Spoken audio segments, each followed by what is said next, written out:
So, Michael, will we see Dak Prescott at his best with Schotty? You know, when you get questions like this, you always try to, you say, okay, what do you think? And then I went backwards this time. I said, I want to say yes. So, yes.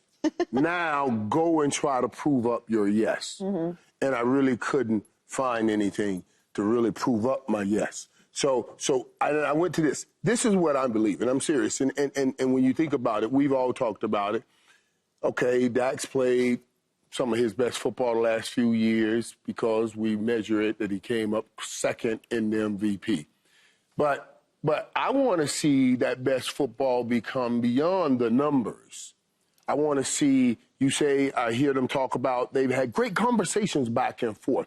I want to see Dak take more control of the offense, since all this is about is keeping continuity for him. I want to see him take more control, run the offense like Patrick Mahomes run his offense. You know, he does exactly what he needs to do to get the team to where they need to be. I want to see Dak with that kind of control now that he has his guy as the head coach.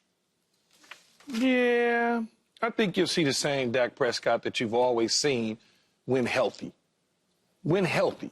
The second in MVP type. Dak Prescott is always having, he has these good moments along the way, then he gets hurt.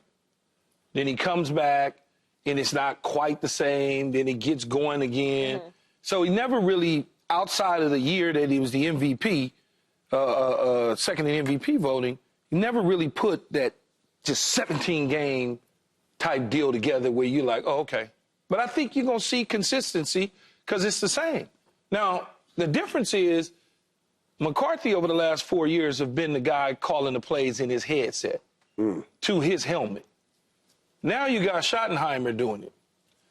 Plays are going to be called differently. Certain down and distance, or we going to throw this over here versus throwing that over there. So they got to get on the same page and understand the do's and the don'ts and the won'ts and what I like and what you like and see if it works out. But I honestly think he'll be the same guy. He's not going to all of a sudden become the greatest quarterback to ever live, and I don't think he's all of a sudden going to become the greatest quarterback, the worst quarterback to ever live. He's just going to be the same guy. But can you not see where he feels he would have more control of that offense now? Remember Mike McCarthy, Kellen Moore, they were already all over him, all above him. There is nobody above Dak Prescott.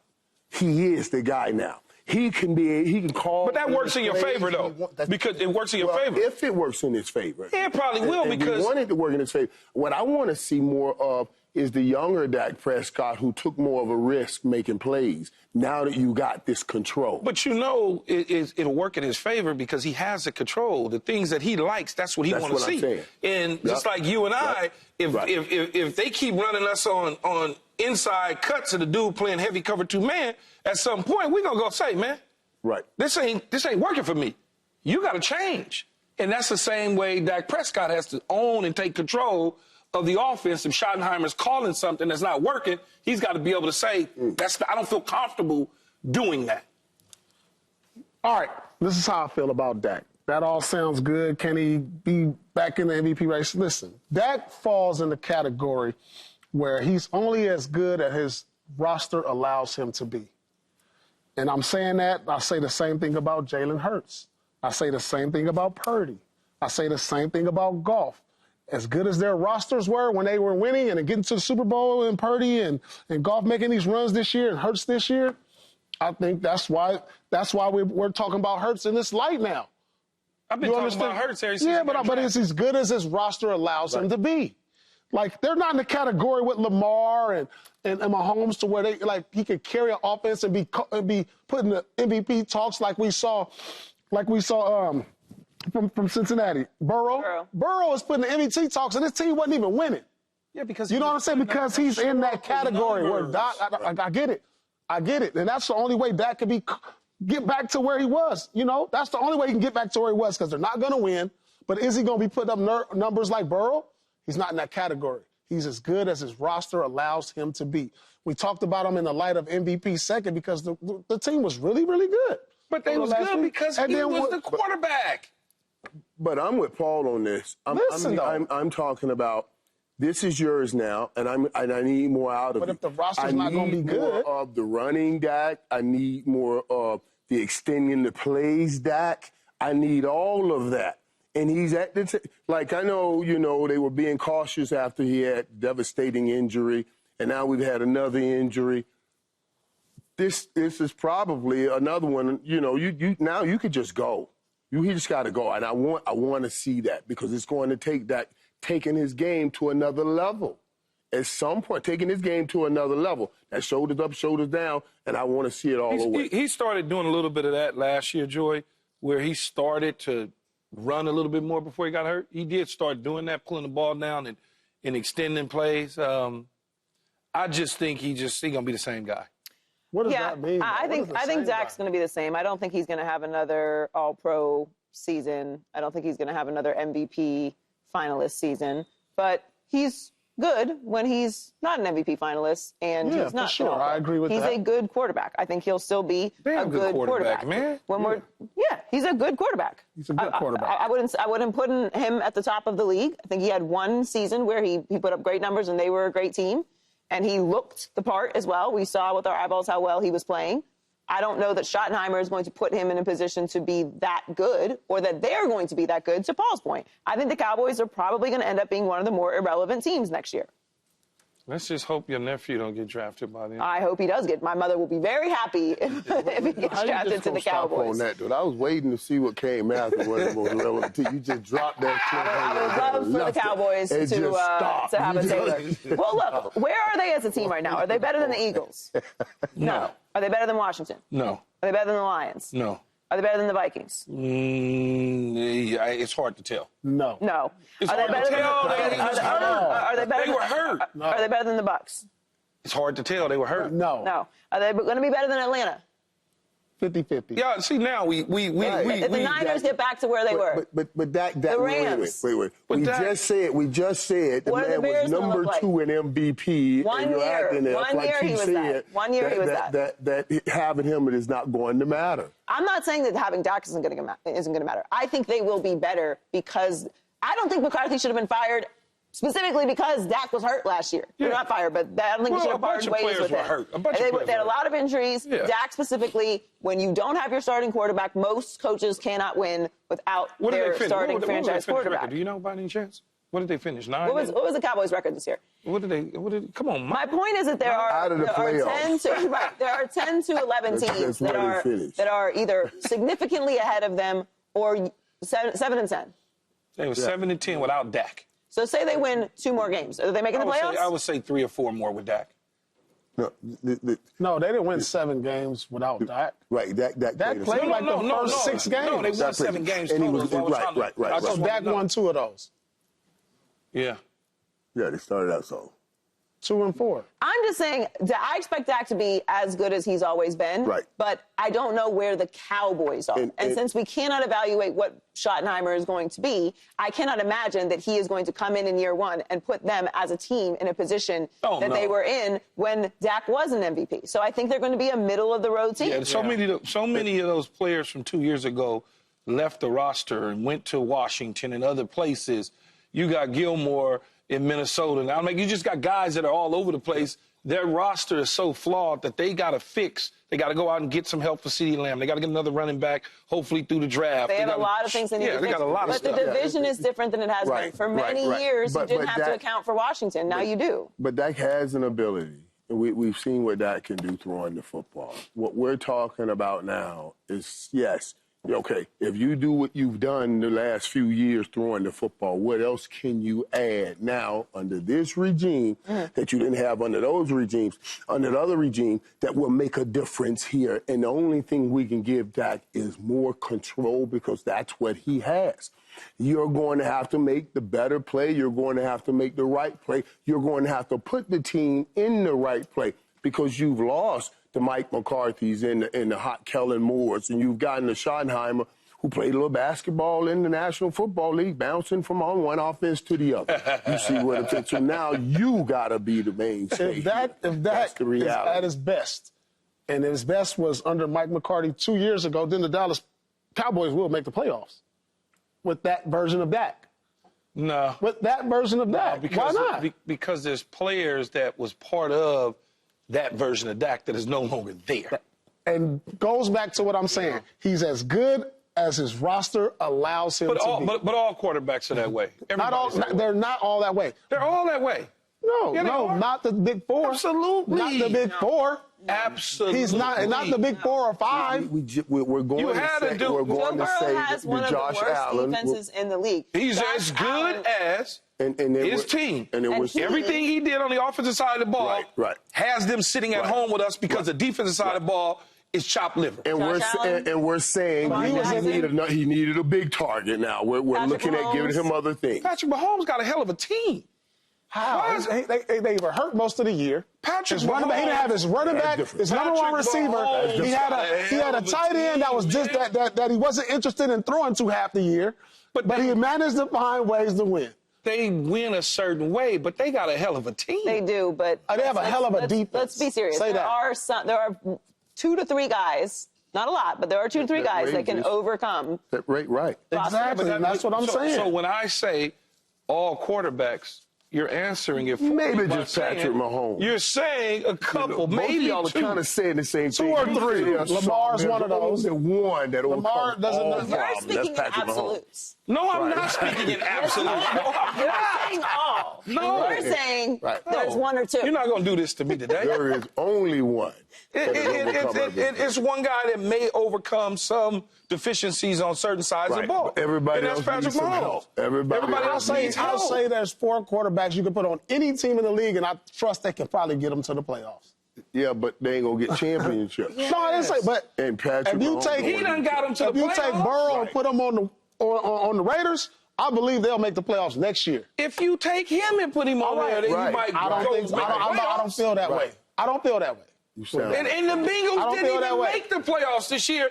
And come on, like you sound like Coach. Well, I don't know if I put Burrow in that situation. I don't put Burrow in that category. It's Lamar, Allen, Mahomes. You said the Big 4. Now you done took Burrow. No, Burrow ain't in the Big 4 no more. It's Jaden McDaniels. It's Jaden Daniels. It's Jaden Daniels. Okay. I put him on the Raiders. They're gonna make the playoffs. Well, the Cowboys' previous head coach Mike McCarthy has reportedly removed his name from the Saints' head coaching search and will wait until next year's hiring cycle to get a head coaching job.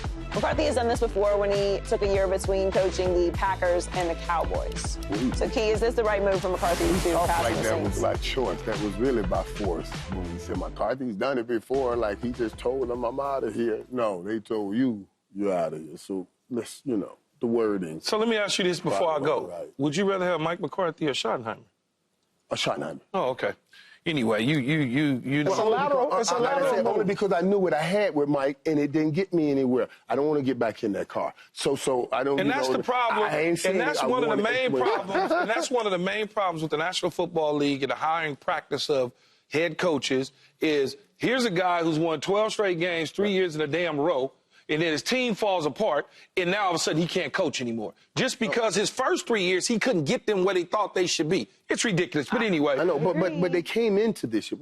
They came into this year. They came into this year saying, okay, this is a prove it year. We're going to prove it. You can't. And I can't nothing proved. I can't prove anything if I don't have Michael Irvin on the outside edge of the numbers getting ready to run a bang 8 when I hit 5 steps. I understand what you're saying, but that was that's why they came. But if you're not there, I'm no good. And it fell apart. Yes. So you just. So how you gonna punish a guy because the team is shorthanded? Who got punished? Mike McCarthy. He didn't get fired. No, he didn't get retained. The deal. He didn't get retained based on the deal that he wanted. That's still fired. But anyway, he probably had a number for him, and he didn't want that number. Yeah. Well. Oh well. Yes. He should pass on the New Orleans Saints job. And the reason he should pass on the New Orleans Saints job is when you are a established head coach in the National Football League, the first thing that you look at is the quarterback. You say to yourself, can I win with this guy? Could I? Or draft picks. Well, you look at all that. You start to break down a roster. You look at draft picks. You look at all of those sort of things. Right. But based on where this team is at, they're in cap hell. Mm-hmm. The quarterback is whatever, and I was a big Derek Carr fan, but and you start looking at the money and the spending and the draft, you start looking at all of that, and you say to yourself, you know what?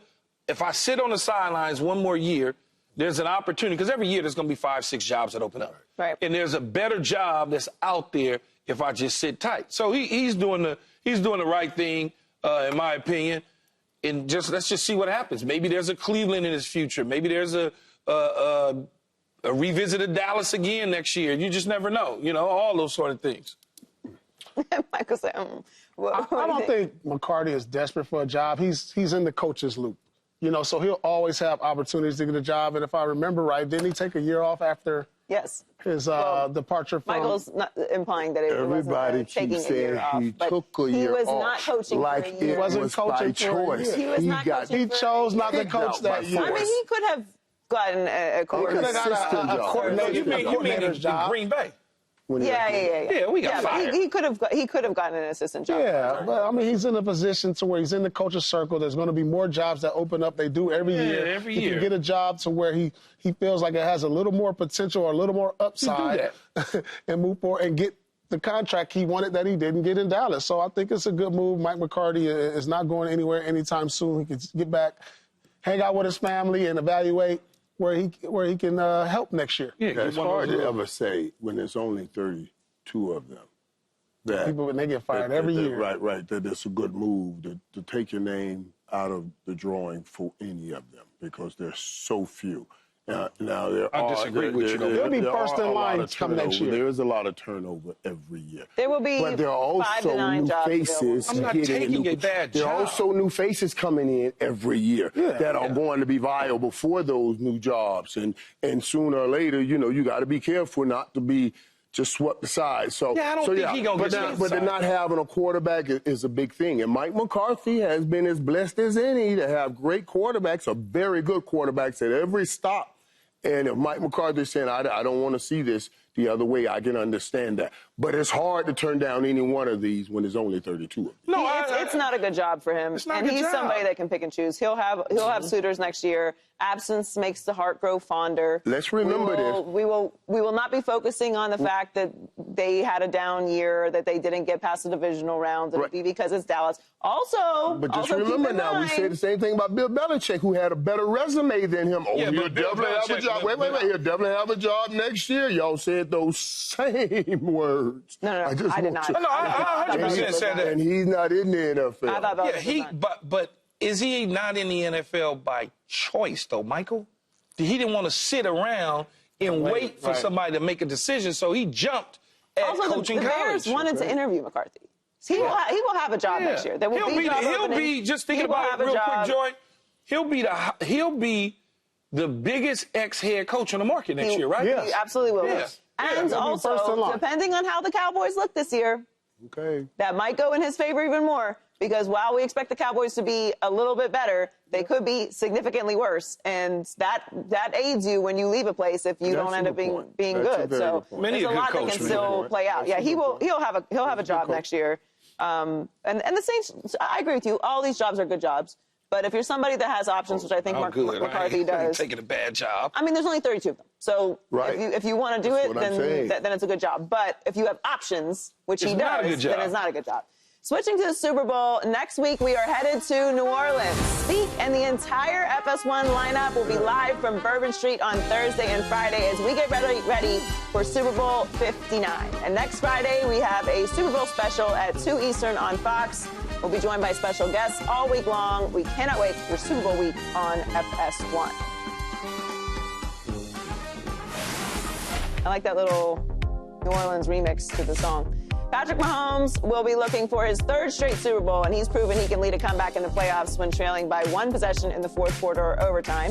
Mahomes has completed 71% of his passes for over 500 yards, 5 touchdowns, and no interceptions. 0. Andy Reid was on the herd with Von Cowherd earlier today talking about the evolution of Patrick Mahomes. Let's take a listen. Now, you've had Mahomes now for so many years. Are you coaching Patrick differently today in big games than you did like 4 to 5 years ago? Yes. 4 to 5 years ago, he didn't have the same feel he's got for the game now, and wasn't as solid with all of his surroundings there and different options. So, we do it different with him now. Have a lot of trust in him and what he knows and what he can do at the line of scrimmage, and he's very accurate with that. So it's definitely different. Definitely. Is Mahomes the most clutch player in NFL history, Michael? Boy, he said definitely different. That's a great statement to end it. This dude is definitely different. You know, when I look at what clutch is, and it's making that play in the final moment and consistently making that play, he has consistently made the play. And then I see the way in which he consistently make plays that are different than all the other clutch players that we have, the Joe Montanas and the Tom Bradys and all of these guys. And you know, Tom played the game inside out. He was going to beat you with a quick release. You knew that was what it was. So you know his tendencies are, so I can try to beat him because I know what he loves to go to. I know, but Patrick Mahomes, his tendencies continues to change, because say if you had the bat router, that's a 9 on the outside by the wide receiver, and Travis Kelce's going to run a deep corner. That's my main route, right? That's my tendency that I come to in my clutch moment. They go to it, and Travis Kelce totally changes the route. So how do you get ahead of stopping him from being clutch? I say you can't, because they keep moving the target and moving the play, so you can't even get a tendency draw to try to stop it. Yes, if he's not the greatest clutch player of all time, he is going to be, because Andy Reid just told you, boy, he has a feel for it. And you know what? He's always spot on. You know what I'm saying? And he has, and it's incredible. He's definitely different. He ended with that. Yeah, I wouldn't say he's the most clutch player in NFL history, because I can go to the restroom and talk to y'all and be like, man, I'll be back, and come back and say, I told y'all, that's Tom Brady. Mm-hmm. I can do the same thing with Joe Montana. I can do the same thing with Patrick Mahomes. That clutch gene, they all got it. Yeah. Yep. It was one of those things. It's like, you get to the end of the game with these dudes and you're like, here we go again. I've seen this movie time and time and time again. Now, maybe as time goes by, he wins more games, he wins more Super Bowls and moments in the fourth quarter. Then you start to say, wow, but it's hard to identify him as solely the most clutch player in the NFL history when you got dudes like Tom Brady that we have seen with our own eyes dial it up at the end of games where you left first thing we start talking about, man, they left too much time on the clock. Every time. Every single damn time. You had to leave no time on the clock. None. Period. When Tom Brady. And if you left 10 seconds, you better hope they ain't got no timeouts and they got to go 80 yards to score. And that's Tom, that's Joe, and that's Patrick Mahomes. And then I'm sure there's some other quarterbacks that you could think of, even if you want to take it away from the quarterback and you say clutch player in the history of the game. The dude sitting to my left, not because he's sitting here, we're pretty clutch. We needed a first down. We knew what to do. Mm-hmm. You know, Jerry Rice. I mean, you can just go on and on about different Travis players. Kelce could be. Travis Kelce. I mean, it just depends on how you want to look at it. Is he the most clutch player? No, not yet. That doesn't mean that he's not going to get there, because, listen, to me, he's what Kobe is to Jordan. And we know how clutch Kobe was, but we know we got the GOAT. Oh, so here. And I'll read this: 9 playoff comebacks down by 7. Well, the GOAT, we're not talking about the playoffs here. I got other stats to back it up, but the GOAT, Tom Brady GOAT, was down in the fourth quarter of 9 of his 10 Super Bowls. And we all know how that story ended with how many Super Bowls he has. I'm going to the bathroom. You know, and I was a first-hand witness. And this is not regular season. There's 3 stages of clutch. There's the regular season stage of clutch, which is a pretty good stage. Yeah. That's the basic stage, but though, it's the basic stage. Then you have the playoff stage where, it's a little more cameras, it's a couple more lights. And then you got the Super Bowl stage. That stage is the Beyonce of all stages. All the cameras are there, all the lights are on. And that's where this guy has shown up the most, Tom Brady. Right. Yeah. Now, That was your Beyonce of takes. Right. But what's interesting is you guys put them in areas or put them up against people who have a narrow road of clutch.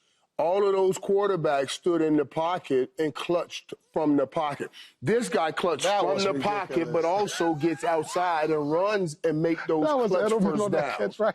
That's the difference that I think. But they didn't draw it up that way. No, that was just, ridiculous. Yeah, when I saw the game has replay, changed, and in every era, it will look different.